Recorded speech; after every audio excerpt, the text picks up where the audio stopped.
여러분이 만약 새벽에 카드로 몇백만 원이 도난당한다면 어떻게 하시겠어요? 대부분은 당황해서 어쩔 줄 모르실 겁니다. 하지만 올바른 대응 방법만 알면 반드시 되찾을 수 있습니다. 안녕하세요. 저는 이은철입니다.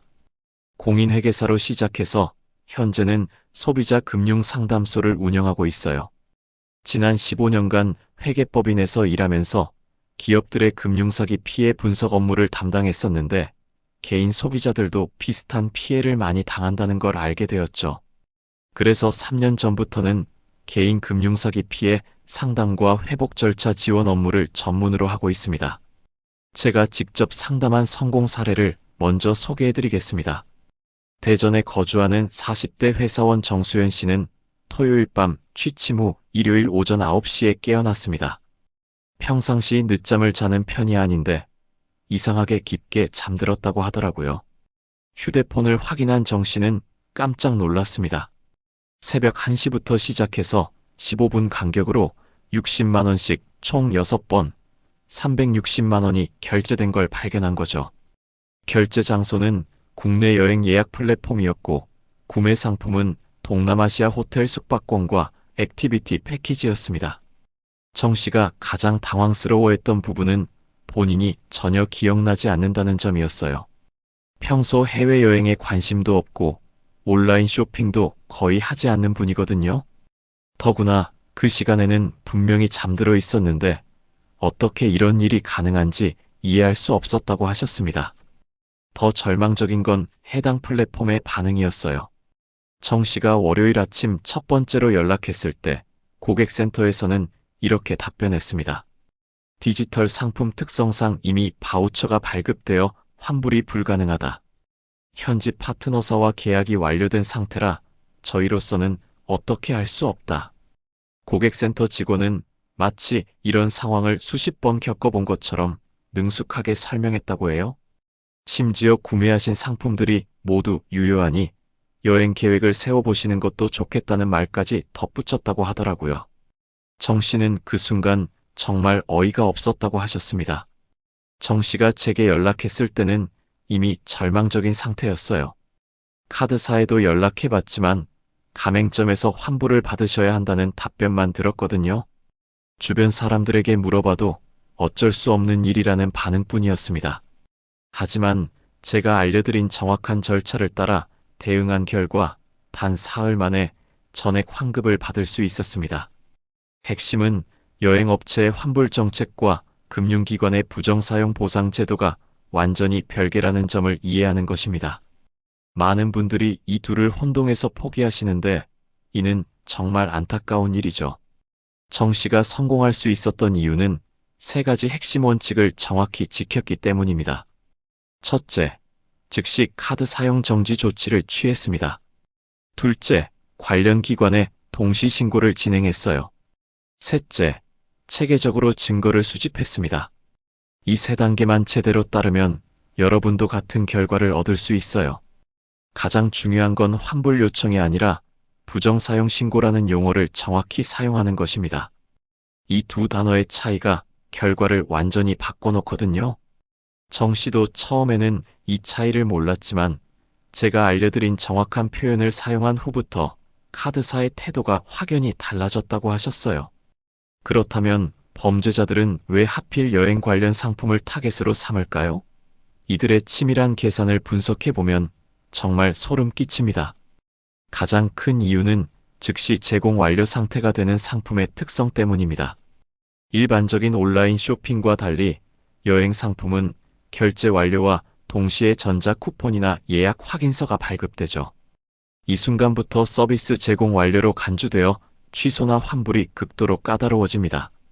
제가 분석해본 바로는 범죄자들의 선택 기준이 매우 체계적입니다. 첫 번째 조건은 환불 절차가 복잡한 상품이에요. 두 번째는 국경을 넘나드는 거래 구조입니다. 세 번째는 여러 업체가 관여하는 중개 시스템이죠. 이 세 조건이 맞아떨어지면 피해자가 대응하기 어려워진다는 걸 정확히 노리고 있습니다. 수원에 사시는 50대 소상공인 김태준 씨 사례를 보면 이런 패턴이 명확히 드러납니다. 어느 날 새벽 2시부터 40분 동안 총 7차례에 걸쳐 700만 원이 빠져나갔어요. 말레이시아 골프 리조트, 태국 스파 패키지, 베트남 크루즈 여행까지 다양한 상품이었습니다. 김 씨의 경우 더욱 교묘했던 점은 결제 패턴이었어요. 처음 3번은 100만 원씩 시도했는데 한도 때문에 거절되자 즉시 80만 원으로 조정해서 재시도했거든요. 마치 누군가가 실시간으로 카드 한도를 확인하면서 최적의 금액을 계산하고 있는 것 같았다고 하더라고요. 김 씨가 해당 플랫폼에 항의했을 때 돌아온 답변은 예상 가능했습니다.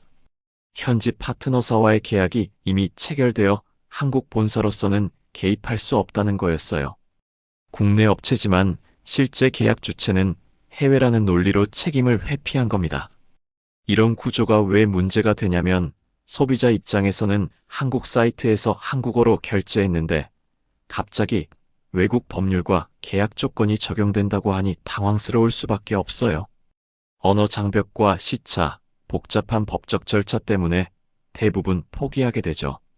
더 교활한 건 이들이 노리는 심리적 요인입니다. 체면 문제도 있지만 무엇보다 복잡함을 이용하는 거예요.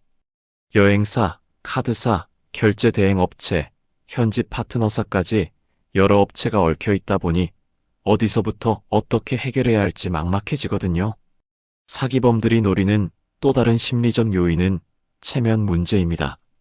많은 분들이 내가 관리를 잘못해서 당한 것 같다며 주변에 알리기를 꺼려하세요. 이런 수치심을 이용해서 조용히 넘어가길 바라는 거죠. 특히 중장년층의 경우 인터넷을 잘 모르는 나 때문에 생긴 일이라고 자책하는 경우가 많습니다. 하지만 이는 완전히 잘못된 생각이에요. 아무리 조심해도 개인정보 유출은 개인의 잘못이 아닌 시스템의 문제거든요. 범죄자들은 이런 피해자들의 심리를 정확히 파악하고 있습니다. 복잡한 구조, 책임 회피, 수치심 유발까지 모든 게 계산된 수법이에요. 하지만 이제 여러분은 이런 함정에 빠지지 않으실 수 있을 겁니다. 카드사나 은행에서도 처음에는 소극적으로 대응하는 경우가 많습니다. 이들의 내부 논리를 이해하면 더 효과적으로 대응할 수 있어요. 대부분의 금융기관은 초기 단계에서 가맹점에서 환불을 먼저 시도해보라고 안내합니다. 하지만 이는 법적으로 잘못된 접근이에요. 부정사용 신고는 가맹점 환불과 완전히 다른 절차거든요. 제가 상담한 안산의 60대 이명희 씨 경우를 보면 이런 패턴이 명확히 나타납니다. 처음 카드사에 연락했을 때 여행사에서 환불받으면 해결되는 문제라는 답변을 들었어요. 하지만 제가 개입해서 이는 부정사용 신고건이므로 별도 조사가 필요하다고 명확히 요구한 후에야 제대로 된 절차가 시작되었습니다. 이명희 씨 사례에서 흥미로운 점은 카드사 직원들도 처음에는 정확한 절차를 모르고 있었다는 겁니다. 일선 상담원은 가맹점 문제라고 계속 주장했지만 부정사용 전담팀으로 연결된 후에는 완전히 다른 반응을 보였어요. 왜 처음부터 이렇게 신고하지 않으셨나요? 라고 오히려 반문하더라고요. 핵심은 신고 시 사용하는 용어와 접근 방식입니다. 환불 요청이 아니라 부정사용 피해 신고라고 명확히 표현해야 해요. 이 두 용어는 금융기관 내에서 완전히 다른 부서와 절차로 연결되거든요. 또 다른 중요한 포인트는 신고 시점입니다. 많은 분들이 가맹점에서 먼저 해결해보고 안 되면 카드사에 연락하겠다고 생각하시는데 이는 잘못된 접근이에요. 부정사용이 의심되는 순간 즉시 카드사에 신고해야 합니다. 신용카드 관련 법규에 따르면 카드사는 고객의 과실이 없는 부정사용에 대해 전액 보상할 의무가 있습니다. 문제는 많은 분들이 이런 권리가 있다는 사실 자체를 모른다는 거예요. 심지어 카드사 직원들조차 이 부분을 정확히 안내하지 않는 경우가 많습니다. 증명 책임도 소비자가 아닌 카드사가 져야 합니다. 즉, 이 거래가 정당하다는 걸 카드사가 입증해야 하는 거죠. 온라인 거래에서는 물리적 카드나 서명 확인이 불가능하므로 대부분 소비자에게 유리하게 결론이 납니다.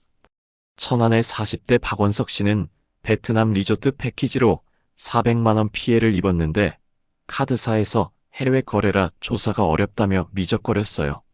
하지만 금융감독원에 추가 신고를 진행하자 일주일 만에 전액 환급 결정이 나왔습니다. 박원석 씨가 특히 강조한 부분은 포기하지 않는 것이었어요.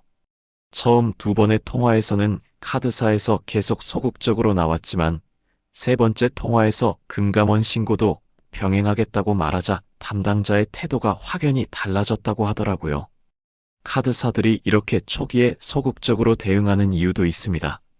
실제로 일부 악용 사례들이 있다 보니 신중할 수밖에 없는 거죠. 하지만 정당한 피해자까지 의심하는 건 분명히 문제가 있어요. 중요한 건 카드사마다 내부 시스템이 다르다는 점입니다. 어떤 카드사는 부정사용 신고 즉시 임시 환급을 해주고 나중에 조사를 진행하는 반면 어떤 곳은 조사 완료 후에야 환급을 해주죠. 이런 차이를 미리 알고 있으면 대응하기가 훨씬 수월합니다. 피해를 당했을 때 가장 중요한 건 체계적인 증거 수집입니다.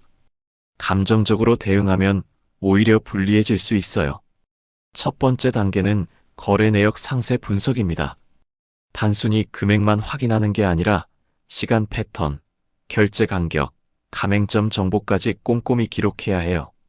사람이 정상적으로 쇼핑하기에는 너무 규칙적이거나 기계적인 패턴이 있다면 이게 중요한 증거가 됩니다. 제가 분석해본 부정사용 사례들을 보면 몇 가지 공통된 패턴이 있어요.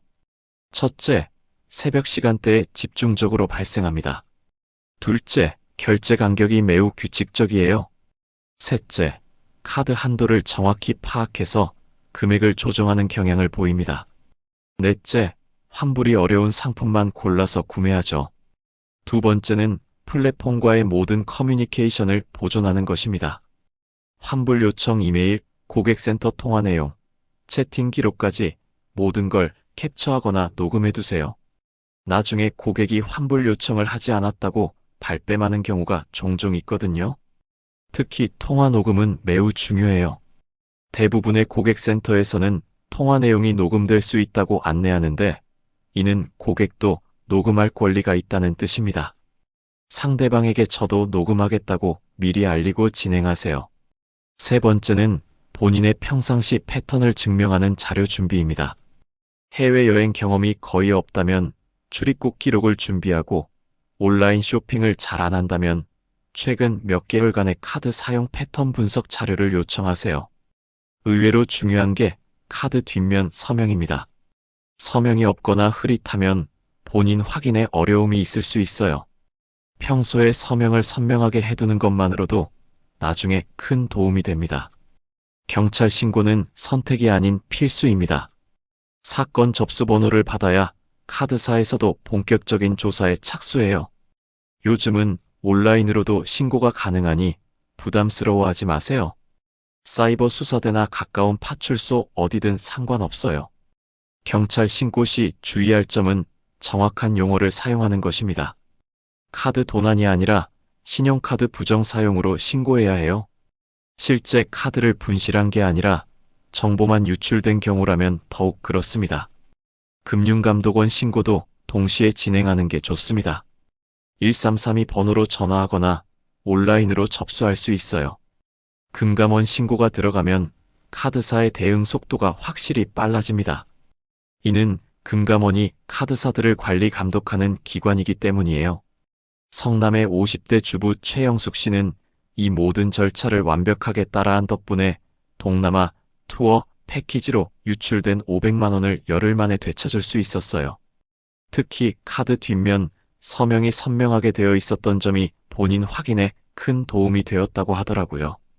최영숙 씨가 강조한 또 다른 포인트는 일관성 있는 주장이었습니다. 처음 신고할 때와 나중에 조사받을 때 말이 바뀌면 신뢰도가 떨어질 수 있어요. 그래서 처음 신고할 때부터 정확한 사실만 기록해두고 나중에 질문받을 때도 같은 내용으로 답변하는 게 중요합니다. 증거 자료는 원본과 사본을 모두 준비하세요. 카드사나 경찰에 제출할 때는 사본을 주고 원본은 따로 보관해두는 게 안전해요. 혹시 분실될 가능성에 대비하는 거죠. 마지막으로 시간의 중요성을 강조하고 싶어요.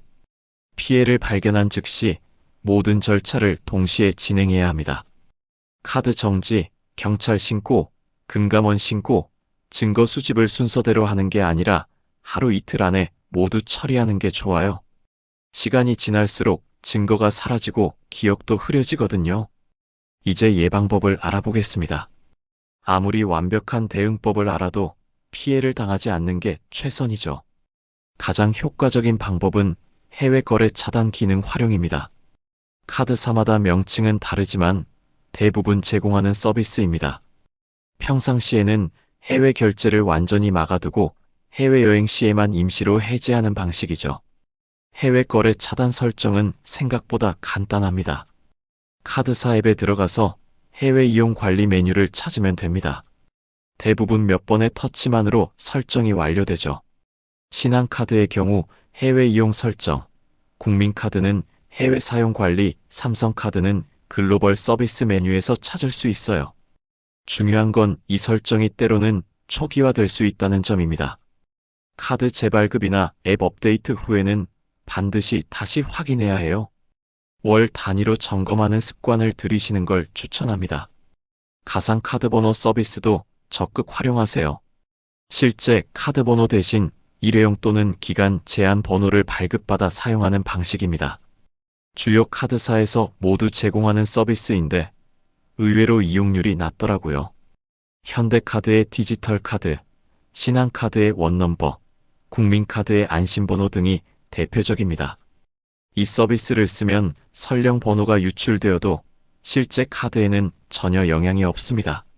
마치 일회용 카드를 쓰는 것과 같은 효과죠. 가상 카드 번호의 또 다른 장점은 사용 한도와 기간을 자유롭게 설정할 수 있다는 점입니다. 예를 들어 50만 원 한도로 일주일 유효한 가상 번호를 만들어서 특정 쇼핑몰에서만 사용하는 식으로 활용할 수 있어요. 기간이 지나면 자동으로 무효화되니 추가 관리도 필요 없습니다. 울산의 40대 엔지니어 황동혁 씨는 이 방법으로 큰 피해를 막았습니다. 새벽에 유럽 쇼핑몰에서 300만 원 결제 시도가 있었지만 해외 거래 차단 때문에 모두 자동 거절되었죠. 아침에 차단 알림 문자를 받고서야 상황을 파악할 수 있었다고 해요. 황동혁 씨가 특히 강조한 부분은 여러 겹이 보안이었습니다. 해외 거래 차단만으로도 충분할 수 있지만 혹시 모를 상황에 대비해서 가상카드 번호까지 함께 사용한다고 하더라고요. 이렇게 하면 2중, 3중의 보안 장치가 되는 거죠. 실시간 알림 설정도 필수입니다. 금액과 상관없이 모든 거래에 대해 즉시 문자나 앱 알림을 받도록 하세요. 이론만 써도 바로 알림이 와야 합니다. 많은 분들이 소액 결제는 알림이 귀찮다고 생각하시는데 바로 이런 심리를 범죄자들이 노리는 거예요.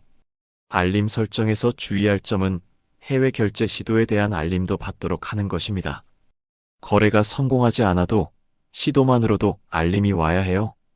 이렇게 하면 해킹 시도 자체를 조기에 발견할 수 있습니다. 온라인 전용 카드를 별도로 만드는 것도 좋은 방법입니다. 한도를 낮게 설정해서 인터넷 쇼핑에만 사용하는 거죠. 메인 카드와 분리해서 관리하면 피해 규모를 최소화할 수 있습니다. 온라인 전용 카드의 한도는 보통 월 사용 예상액의 절반 정도로 설정하는 게 좋아요. 예를 들어 한 달에 100만 원 정도 온라인 쇼핑을 한다면 50만 원 한도로 설정하는 거죠. 필요하면 언제든 한도를 늘릴 수 있으니 평상시에는 낮게 유지하는 게 안전합니다. 각 업체마다 대응 패턴이 다르므로 맞춤형 접근이 필요합니다. 카드사의 경우 초기에는 대부분 소극적으로 나옵니다. 가맹점 문제라거나 해외 거래라 어렵다는 식으로 반응하죠. 이때 중요한 건 단호한 태도입니다. 이는 부정사용 신고이므로 관련 법규에 따라 조사 진행을 요구한다고 명확히 표현하세요. 카드사 상담원과 대화할 때는 몇 가지 핵심 문구를 기억해 두세요. 신용카드업 감독 규정에 따른 부정사용 조사를 요청합니다. 피해 보상은 가맹점 환불과 별개 사안입니다. 필요시 금융감독원에 추가 신고하겠습니다 등입니다. 이런 표현을 사용하면 상담원도 더 진지하게 받아들입니다. 여행 플랫폼들은 대부분 디지털 상품 특성상 환불 불가, 현지 업체와 이미 계약 체결 같은 매뉴얼 답변을 합니다. 이때는 환불이 목적이 아니라 부정사용 사실 확인이 목적임을 분명히 하세요. 여행 플랫폼과 대화할 때 유용한 표현들도 있어요. 부정사용 피해 조사를 위한 거래 내역 확인이 필요합니다. 경찰 수사 협조 차원에서 관련 자료를 요청합니다.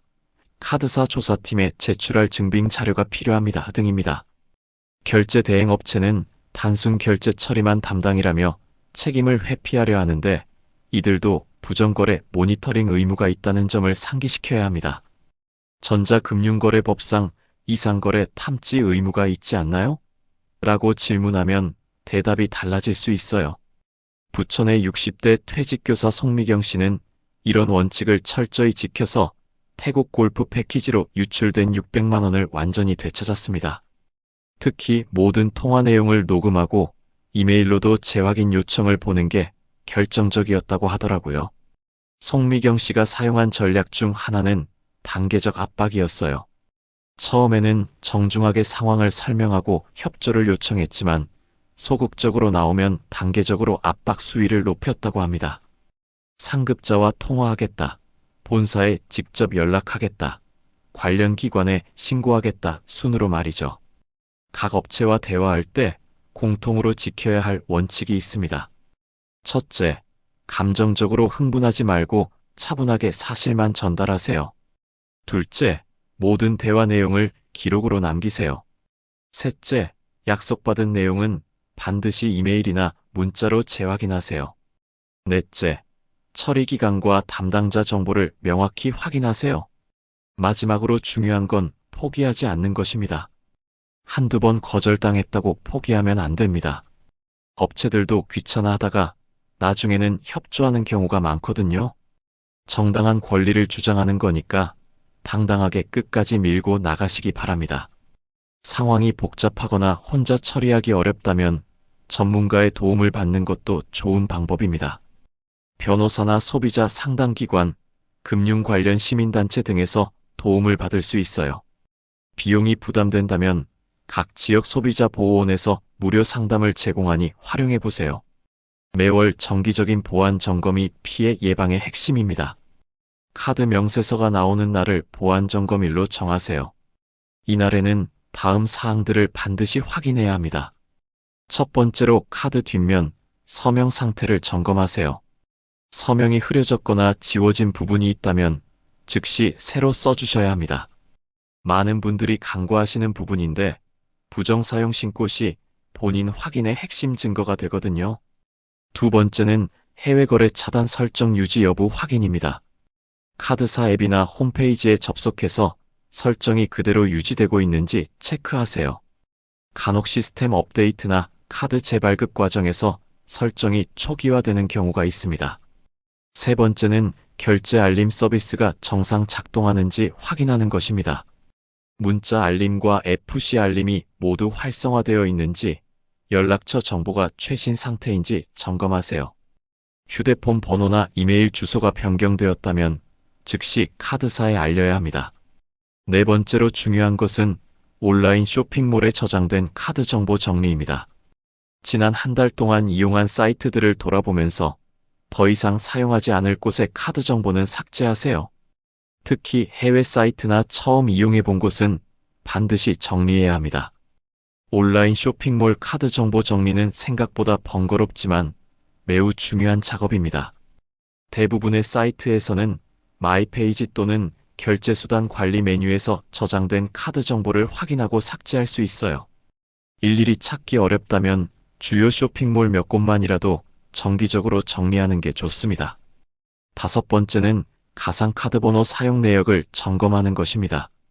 발급받은 가상번호 중에서 유효기간이 지났거나 더 이상 사용하지 않는 것들은 비활성화시켜주세요. 대부분의 카드사 앱에서 간단하게 관리할 수 있습니다. 평택의 한 가정에서는 매월 첫째 주 토요일을 가족금융보안의 날로 정해서 모든 구성원의 카드 상태를 함께 점검한다고 하더라고요.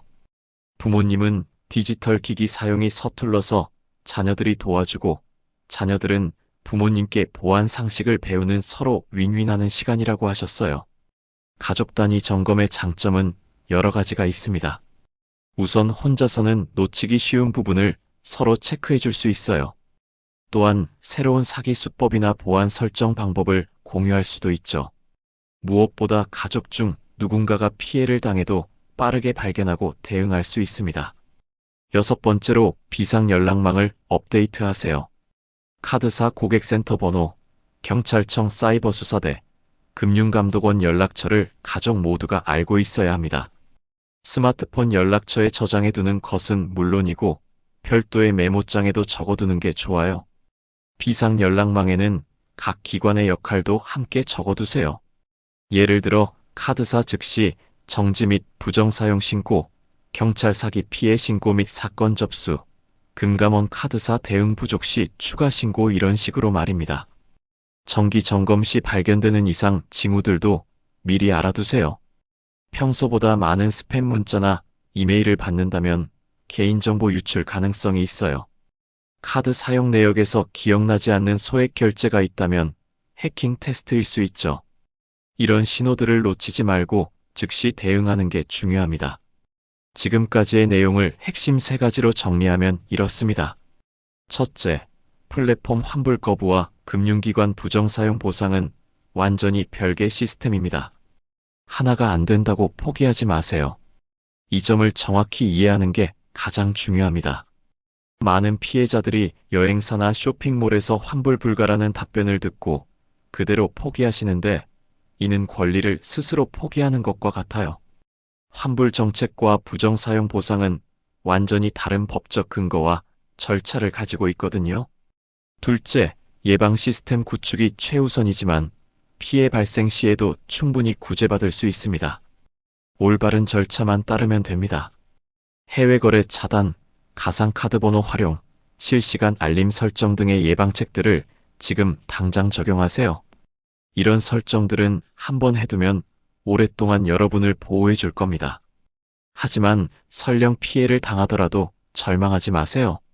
정확한 신고 절차와 증거 수집만 제대로 하면 대부분 해결됩니다. 셋째, 혼자 해결하려 하지 말고 전문가나 관련 기관의 도움을 적극 활용하세요. 카드사, 경찰, 금융감독원은 모두 여러분을 도와줄 의무가 있는 기관들입니다. 처음에는 소극적으로 나올 수 있지만 정당한 절차를 통해 요구하면 반드시 도움을 받을 수 있어요. 필요하다면 소비자 보호원이나 관련 시민단체의 도움도 받으세요. 추가로 도움이 될 자료들을 소개해드리겠습니다. 금융감독원에서 발간한 금융소비자 보호 실무 가이드는 다양한 금융사기 유형과 대응법을 상세히 다루고 있어요. 한국소비자원의 디지털 금융사기 대응 매뉴얼도 실용적인 정보가 많습니다. 온라인에서는 금융감독원 홈페이지에 금융소비자정보 코너나 경찰청 사이버수사대 사이버범죄 예방 게시판에서 최신 정보를 확인할 수 있어요. 이런 공식 채널의 정보를 정기적으로 체크하시는 것도 좋은 습관입니다. 보안용품으로는 RFID 차단 기능이 있는 카드 지갑이나 스키머 방지 슬리브 등을 활용해보세요. 이런 물리적 보안 도구들도 예상치 못한 상황에서 도움이 될 수 있어요. 자주 받는 질문들에 답변드리자면 가상카드 번호 사용 시에도 포인트는 정상 적립되고 혜택도 동일하게 받을 수 있습니다. 해외 거래 차단도 여행 시 앱에서 쉽게 해제했다가 귀국 후 다시 설정할 수 있어요. 피해 신고는 시간이 지나도 가능하지만 빠를수록 유리합니다. 증거가 사라지고 기억이 흐려지기 전에 서둘러 처리하세요. 카드사에서 거부하더라도 금감원이나 소비자원에 추가 신고하면 대부분 해결됩니다. 혹시 주변에 비슷한 피해를 당한 분이 계시다면 이 정보를 꼭 알려주세요. 많은 분들이 정보 부족으로 정당한 권리를 포기하고 계시거든요. 여러분의 소중한 자산을 지키는 것은 정확한 정보와 체계적인 대응에 달려 있습니다. 이 내용이 도움되셨다면 가족, 친구들과 공유해 주시고 궁금한 점이나 추가 경험담이 있으시면 언제든 댓글로 남겨주세요. 모든 분들의 안전하고 스마트한 금융 생활을 진심으로 응원합니다.